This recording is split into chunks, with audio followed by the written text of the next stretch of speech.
Hi guys. This is weird. I usually don't have a microphone, so usually don't need one.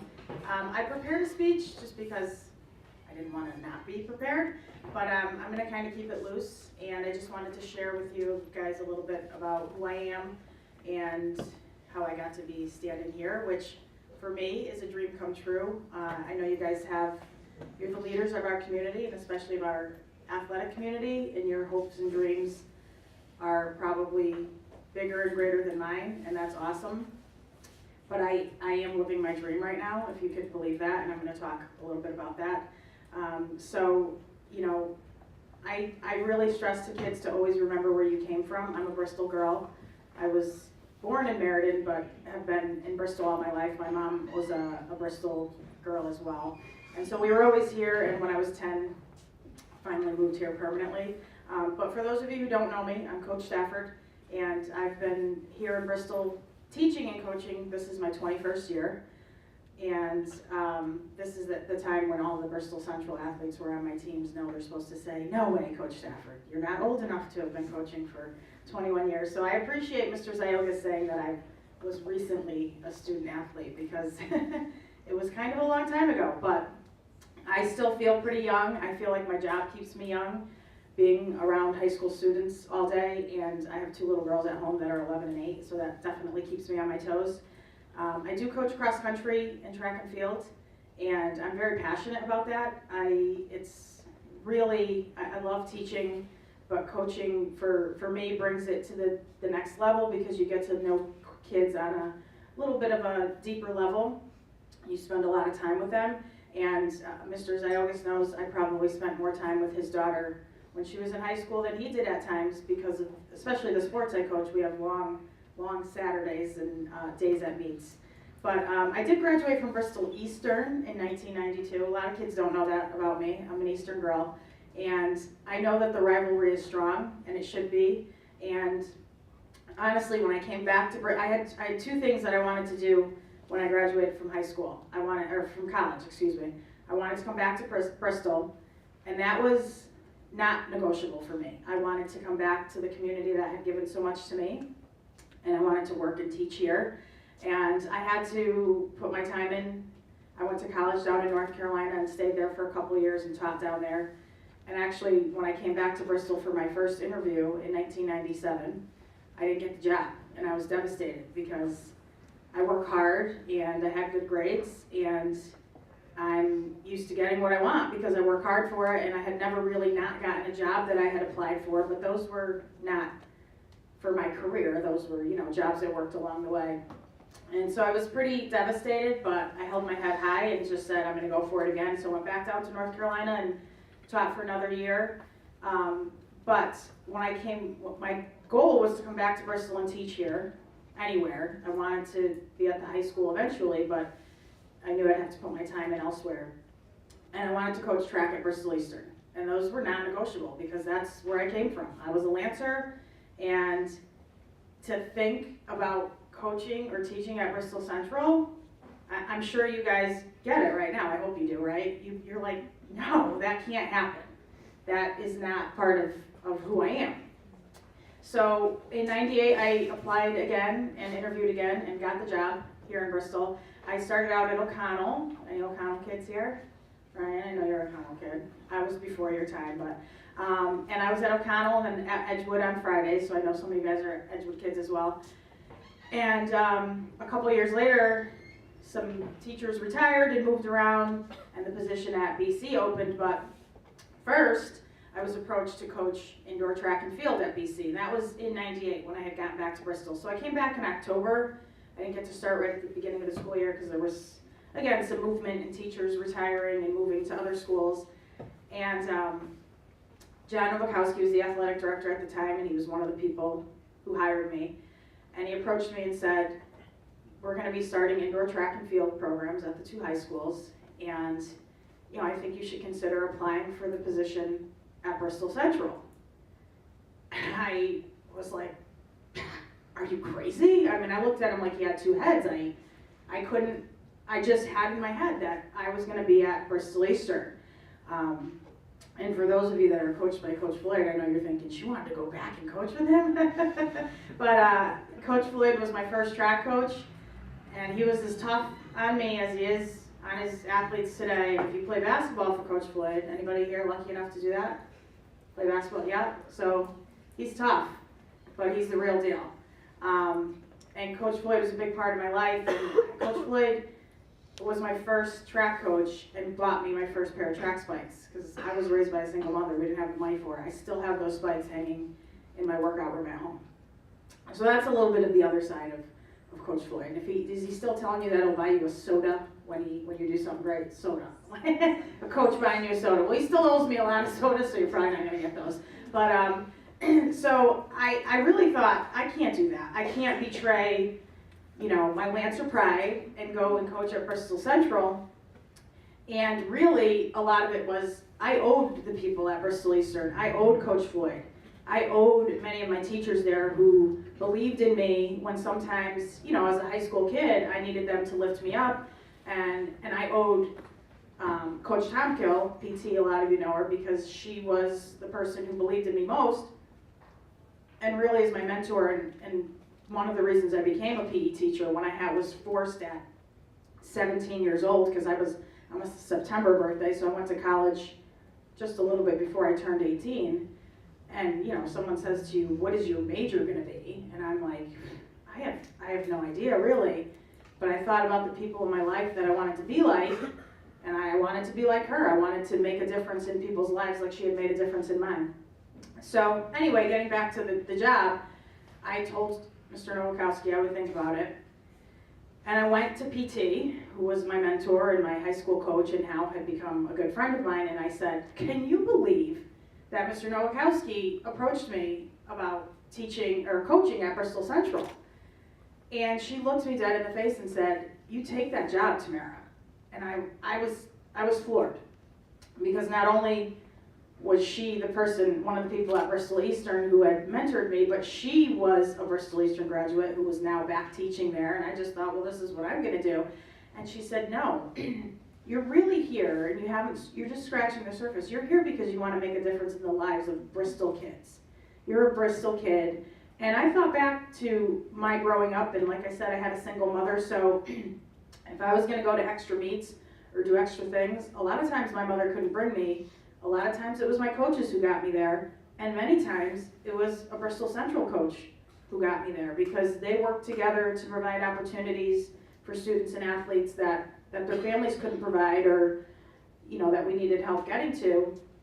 And the more I thought about it, the more I thought, okay, maybe I can do this. So I took the job in '98 at Bristol Central. I think I had 12 kids on the team, 2 boys, 10 girls.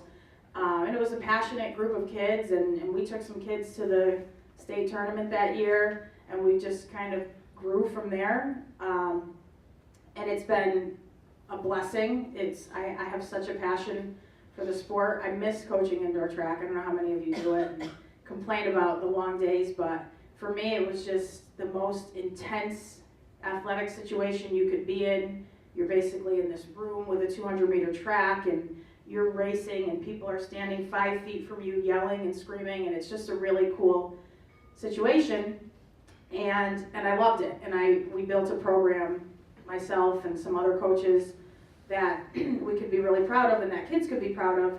And everything kind of started to fall into place. So, when I first got there, I thought to myself, can I be a BE girl in a BC life? And pretty soon, once you're with the kids, it's so rewarding, and you don't think about which side of town they're from. You just know that you're with kids and you're making a difference in their life. So I coached indoor that first year. The next year, Mr. Nowakowski called me again, the last couple of days of summer vacation, and said, our cross-country coach is leaving. I think this would be great for you. It ties into the other sport that you're coaching. And I was not a distance runner. I was a sprinter, a hurdler. The shorter the better for me. Power was good, endurance was not, and I thought, oh my gosh, how am I going to do this?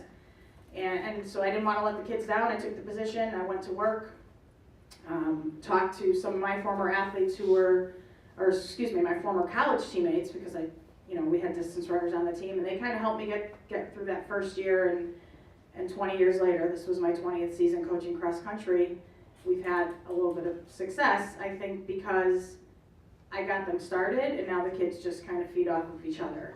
And that's what leaders do, and you guys are here because you're leaders. You are the people that your coaches have recognized as potential leaders, not just here. You're going to take these leadership styles, you're going to take the things you learn as a leader, and you're going to bring them out into the world with you. Because the fact of the matter is, I feel like I'm the luckiest person in the world. I am involved in sports every single day. And you guys are passionate about sports like I am, but the fact of the matter is many of you are not going to be involved in sports the way I get to be on a high school level every day, because you have aspirations to do other things in your life. And that's great. But the things you're learning and doing as an athlete, you're going to carry those things into your careers with you. I can't tell you the number of people that say to me, the things that I learned, college was great and I learned so much, obviously academically, but the things I learned on the soccer field or on the track or on the volleyball court or whatever your sport may be, as a dancer, a gymnast, those are the things that I use every day. I have a former student athlete who was our valedictorian in 2004, went to Cornell, ran track for them. She works out in LA now. Her husband was a track athlete now. He literally works for SpaceX. He is a rocket scientist for real. And they both tell me all the time that their educations prepared them for their jobs, but every day they stand in front of some of the smartest people in the world. This guy works for Elon Musk. And he says the skills he learned as an athlete on the track team and the other sports that he played are what prepare him for the meetings that he's in, for these situations that he's in. So you guys are very fortunate. I didn't get my formal start in sports until I was 12 years old. I grew up not able to really participate in activities because we really didn't have the money, but that never bothered my brother and me. We just, at that point, we played outside, we played until it was dark, we played until the street lights came on. You guys, can laugh about that because that's what we really did. And we were just a team of two. We would play anything in one-on-one, and we would be each other's teammates or we would be each other's opponent, whatever it took. And it was really my first physical education teacher in Meriden, Mr. Sullivan, who gave me the love of sports. But I want you guys to think about maybe an aha moment you've had as an athlete. It could be the moment a skill you've been working on really comes together, or the moment you realized, I'm playing all these different sports or doing different activities, but this is the thing I really love. I had an aha moment early in my life. I was 10 years old. Mr. Sullivan had introduced us to a lot of sports. We had a great PE program there, especially gymnastics. I don't talk about it a lot because I was like a girls club gymnast, which is, just kind of a recreational gymnast, but we did have a team. But my aha moment was in 1984. I was watching TV, and we didn't have cable, so luckily this was on just, whatever stations you get with the rabbit ears back then. And the 1984 Olympics were on. And they were in Los Angeles, and I was hooked. I could not stop watching it. I watched a woman named Mary Lou Retton score a perfect 10. I think it was on vault in gymnastics, and kind of take the world by storm. And I got my first introduction to track and field. Carl Lewis, long jumping, Jackie Joyner-Kersee, Flojo, who has passed the still holds world record, I think in the 200 meter dash or 100. And I was just like, whoa, this is awesome. I want to do this. I started flipping around my living room. We lived in a third floor apartment, so I'm sure the people below me really loved that. But it was just kind of my introduction to sports because I didn't have organized sports in my life.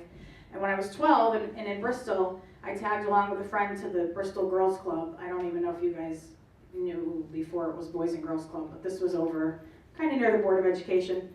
And she was trying out for the gymnastics team there. And so I was like, oh, I'll go with you. And I ended up trying out for the team. Now, I had no formal training. I literally, taught myself how to do a back handspring. And somehow I made the team, and this awesome couple, Sherry and Dave Thompson. Any wrestlers from BE here?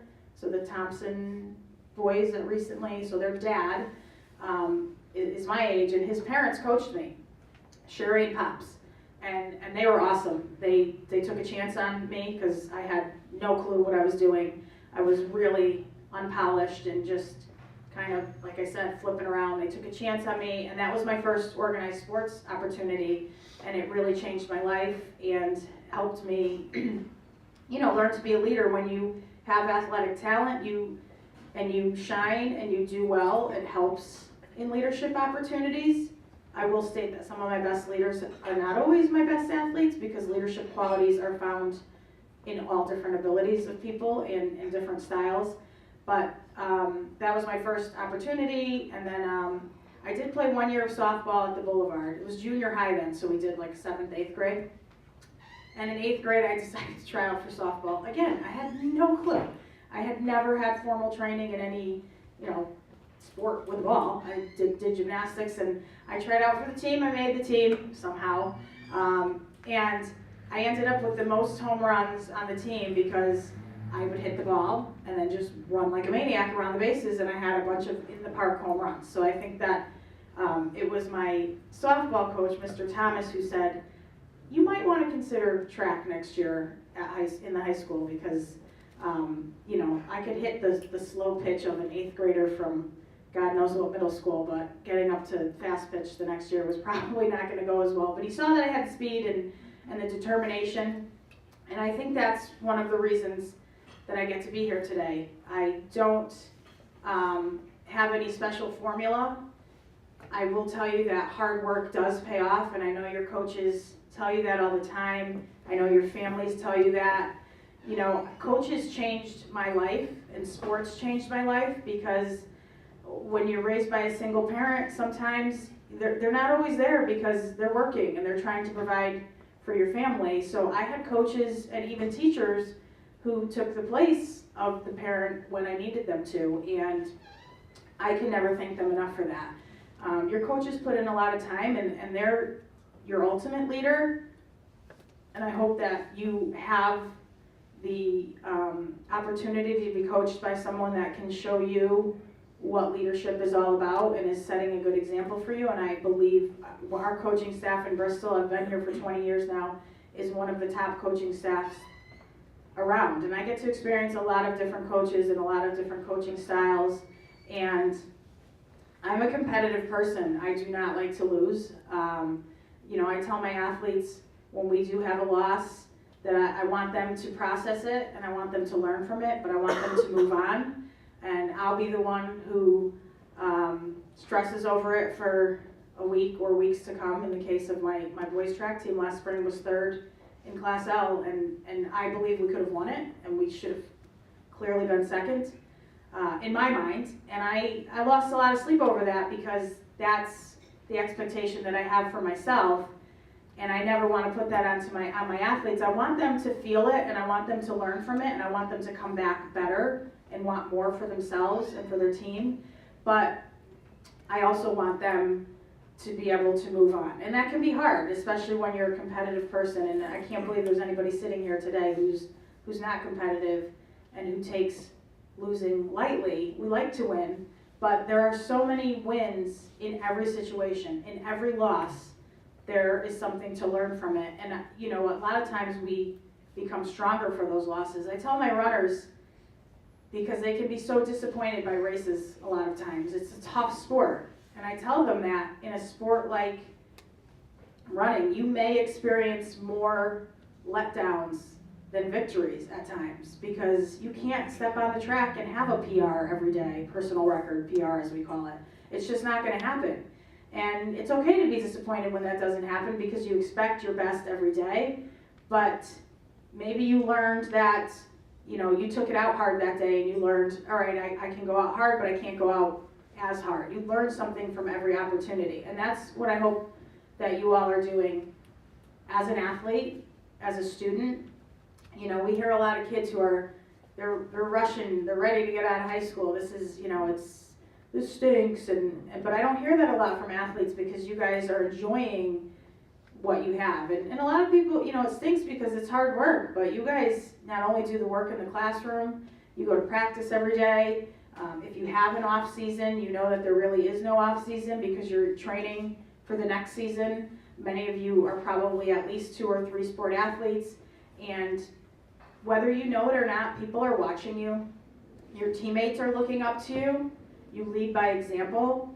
I can't tell you the number of times I've had phone calls from people in the community to report on my athletes, sometimes good and sometimes bad. And sometimes, you know, bad can be, at one point I had some kids who, back in like mid-2000s, they had gone after practice to a pet store.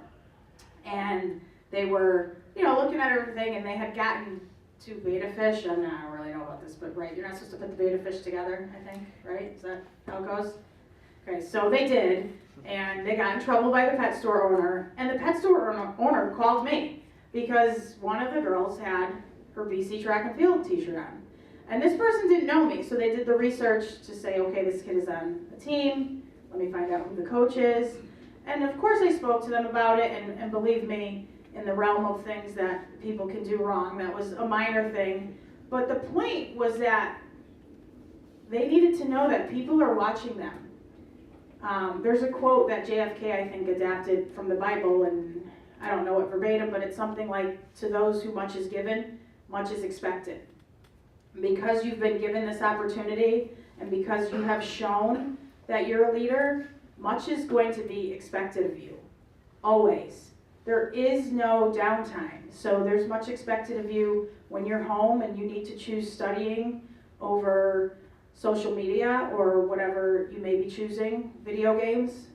You know, being a female, I didn't realize that video games were still so huge. I mean, I know the whole Fortnite thing, but I spent a lot of time with my boys' cross-country team this year, and we had a couple dinners at 2 of their houses, and all they did was play video games. And I didn't realize that that was still a thing, but, and that's their way to kind of, you know, relax, and that's great because they're all great students and clearly great runners, but you have to make the decisions in your personal life, in your personal time, as to what you're going to do. And that can be hard. That can be really hard, and it's a choice that sometimes is not always going to be the choice that you want to make. But I do want to point out that you need to take care of yourselves as well. And this is a lesson that I'm still learning and still working on, especially now that I'm not only a coach, and I take my coaching duties very seriously. I consider my athletes to be my own kids. And then I call them my kids. And sometimes people have to say to me, wait a minute, are you talking about your kids, or your kids on your team? And because I just consider them my kids. And so I take that very seriously, and it takes a lot out of me because I want to be the best coach that I can be. And now I'm a mom as well, and of course I'm a wife, and I'm a daughter and a sister still, and all those other things, and my friendships in my life are very important to me. And there are times when I have to stop and say, man, I haven't taken care of myself lately, and it can feel selfish, but I've learned if I don't take care of myself, I can't be the best for the people in my life. If you don't take care of yourself, you won't be the best leader and captain you can be. You won't be the best teammate you can be. And you have to be the person who picks your teammates up every day of the week. You have to be the person to be the first, you have to be the first person there to pat them on the back when they have a good day, even when your day sucked. You have to be the person who's there when they do have a bad day. You have to be the person that they can look to because they look to their leaders, and you are an extension of the coach, and they have a, you know, the kids look up to you and have a great relationship with you, and we want our captains, and I learned this early on from my high school coaches, that I was the voice of the team. I was the advocate for my teammates. I was the person my teammates should be coming to when they needed something, unless it was something that obviously an adult needed to handle. And you have to be that person for your teammates, and that can take a lot out of you. So I always stress to my athletes, you need to be well rested, and that can be hard. How many people have multiple AP courses here? Yes, or at least one. Okay, so that can be hard. And even if you're not in an AP course, the demands that your teachers are putting on you, the rigor that they are putting on you to prepare you for life after high school, whether that's college or work or military or whatever it may be, it can be challenging. And you have to push yourself to be in bed at a certain time every night. And the more you can make that a habit, the better. You can say to yourself, I'm going to do it by 10 o'clock every night. I had an athlete back a few years who wanted to be all-state in cross country, and we hadn't had a boy who was all-state in cross country while I was working, and he came to me and said, in his senior year, he said, Coach, I'm going to bed by 9:30 every night. He was probably top 5 in his class, wanted to be a pediatrician when he went to college, very smart kid, and he said, I'm going to bed at 9:30 every night. I'm going to focus on my eating habits. I'm going to stay hydrated. I'm going to do what it takes to be all-state. And he was my first all-state runner in cross country as a boy because he was committed to it. So, you know, these things have to be, you have to commit to them if you want to be the best that you can be. Maybe your athletic career is going on past high school. If it is, you're lucky. You know, I think we take for granted nowadays that we have so many student athletes going on to college, but it's still a small number of people, kids in the country who play sports that get to go on to play in college. So if you do have that opportunity, you're lucky. I was lucky. And I went to college with $0. $0. And I wanted to make sure I stressed that because there may be some of you sitting here who might be in my situation. I literally had no money. Back to that single mom thing. She was awesome. She loved us. She supported us. She didn't have any money to send us to college. You know, we were just stretching to make ends meet. So I applied for scholarships, got a couple local scholarships. I got a partial academic scholarship, and I started off with $500 track and field scholarship. I could have probably gotten a little more if I had stayed local. I thought I wanted to go far away to college, which ended up being the best thing for me because I came back here afterwards, but I started off with a $500 scholarship, and I probably did a backflip when I got it because, you know, I'm not as versed in other sports, but it's hard to get money in track, and I was going to a college that was mostly a distance-focused program, so the coach took a chance on myself and one other sprinter and said, I got $1,000, I'll split it between you, and I was like, give it to me, because that was $500 less I would have to pay back at the end, because I was going to have to pay it all back. I'm happy to say that I worked my way up to half of a scholarship within 4 years, and that was because a lot of hard work and dedication on my part, but I went with $500 and a couple thousand athletic, and I came out of college with a lot of loans, and it took me, I'm in my 21st year of coaching, probably took me 18 of those years to pay off those student loans, but I do not regret a single dollar of it. I just don't. Because I couldn't stand here today, I couldn't share in the opportunities I share with my colleagues and my athletes if I didn't take that chance on myself. It would have been really easy for me to say, you know, I'm going to go somewhere more local, or I'm going to do a community college, you know, for a few years to save some money. But I wanted more than that for myself, and I wanted to prove that I could run at a Division I college, and that I could make a difference there, and that I could help build a sprints and jumps program there, and I was able to do that. So I wanted to stress to you guys that, you know, you see your teachers and coaches in a different light. You know, I have kids all the time say to me, when I say to them, well, you know, I had a single mom too, and we had it pretty rough at times.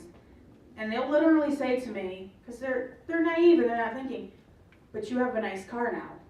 I mean, it's not that nice, it's, you know, a GMC Acadia, but it's awesome for me because growing up, a lot of times we didn't have our own car. But kids just relate, you know, where you live or what you're driving, and they just think you've always had that. I worked for it, and I know how hard you guys are working for it, and I know that even if you come from a better financial situation than I did, you realize that what you really want is never going to be handed to you. You'll have to work for it. You'll have to reach for it. You'll have to put yourself out there for it. You'll have to take a chance.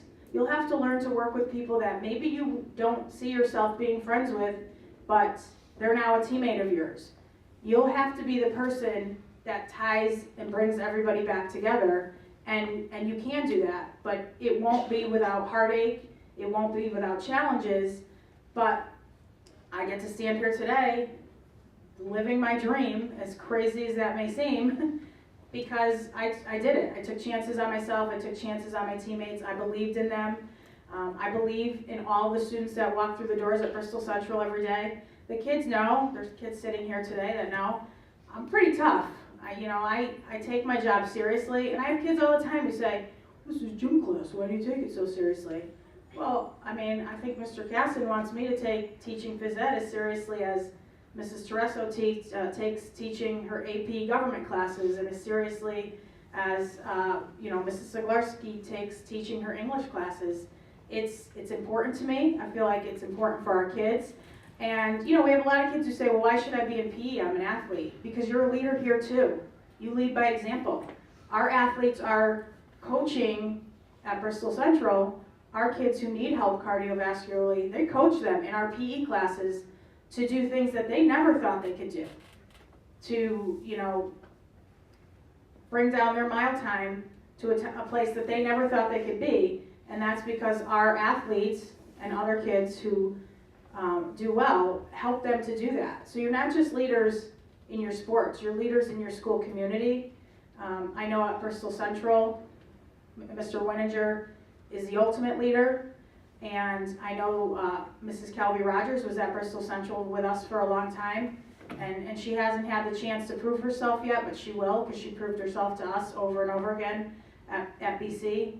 I know at St. Paul, we take pride in running a city championship in cross country every year. Not all the other sports get to cross over because of schedules, but we take pride in our city championship each year.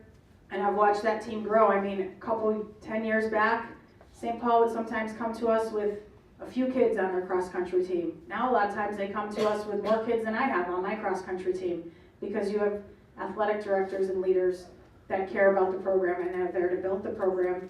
And I think if you look at Bristol, we have a lot of coaches who've been around for a long time, and that says something to me, because we want to be a part of the community. The number of teachers and coaches you have that are Bristol kids themselves, I think you would be amazed. I don't know if they get to share that with you, but I always try to make a point to kids to tell them that not only did I have some of the same challenges growing up, but that I did it right here in this town.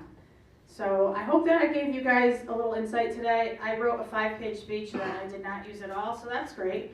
But it's always good to be prepared. Definitely have that backup speech, just in case you don't stand up here and just kind of go off at the mouth like I just did. But I hope that I've given my Bristol Central kids, because I consider you all my kids, I hope that I've given you a little more insight to who I am, and some of you don't get to know me as a coach, so you think of me a little bit differently. And I hope that for Bristol Eastern and St. Paul, I know that you have leaders like we do at Bristol Central, and I hope that you guys take these opportunities. This didn't exist when I was in high school, so this is an awesome opportunity to get to know kids outside of your sports, outside of your school, who can help you make a difference in your lives. I know that most of you are seniors and going to be looking to move on from Bristol Eastern, Bristol Central, and St. Paul, but I will say and remind you of what I said at the beginning. Don't ever forget where you came from. Some of you are going to end up here, come back here, and maybe that's not something you are thinking right now, and some of you are going to end up in LA and around the world, like many of my athletes are out there. Like I say all the time, my athletes are out running the world. Well, some of them literally running. I just had a kid run the New York City Marathon in one of the top groups a few weeks ago, but they are changing the world because of the skills that they learned as athletes, and most of them are not competitive athletes anymore. That's just not in the cards for most of us to be professional athletes, but they're running the world in a different way because of the skills they learned as leaders growing up playing sports and at the high school level. So congratulations for being a part of this. Thank you for having me here today.